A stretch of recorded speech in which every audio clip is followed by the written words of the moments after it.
ក្មេងស្រីម្នាក់បានបញ្ចប់ការងារដ៏មានញឹកពេញមួយថ្ងៃនាងបានទទួលសារនៅលើទូរស័ព្ទដៃរបស់នាងនាងបានបើកវាហើយស្រាប់តែនឹកឃើញអ្វីមួយនាងបានយកប្រតិទិនមកពិនិត្យមើល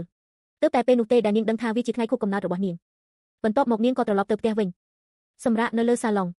ប៉ុន្តែបានទទួលការខកពីម្ដាយរបស់នាងពាក្យសម្ដីបារម្ភរបស់ម្ដាយនាងបានធ្វើឲ្យនាងរំភើបចិត្តក្មេងស្រីនោះបានសម្រេចចិត្តធ្វើល្អចំពោះខ្លួនឯងនៅថ្ងៃនោះដូច្នេះនាងបានជ្រើសរើសកាបូបថ្មីមួយនៅលើទូរស័ព្ទរបស់នាងជាកាដូខួបកំណើតសម្រាប់ខ្លួនឯងដោយគិតថានាងគួរតែចំណាយលុយលើខ្លួនឯងខ្លះបន្ទាប់មកនាងបានគេងនៅលើគ្រែជូនពរខ្លួនឯងឲ្យរីករាយថ្ងៃខួបកំណើតនិងសម្រាប់ប៉ុន្តែត្រូវបានរំខានដោយសំឡេងគីតាពីបន្ទប់ក្បែរខាងហើយមិនអាចគេងលក់បានឡើយនាងបានក្រោកឡើងហើយដើរចេញតាមទ្វារតើសំដៅទៅផ្ទះអ្នកជិតខាងទាំងខឹងសម្បា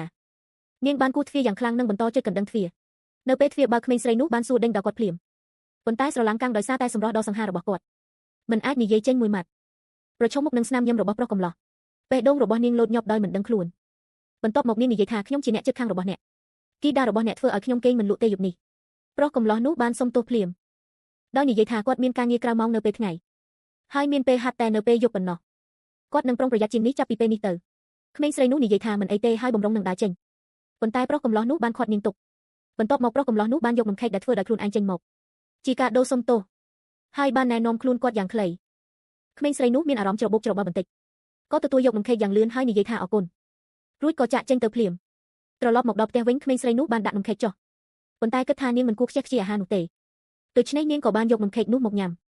វាមានរសជាតិឆ្ងាញ់គួរសមបន្ទាប់ពីញ៉ាំមួយម៉ាត់នាងបន្តញ៉ាំ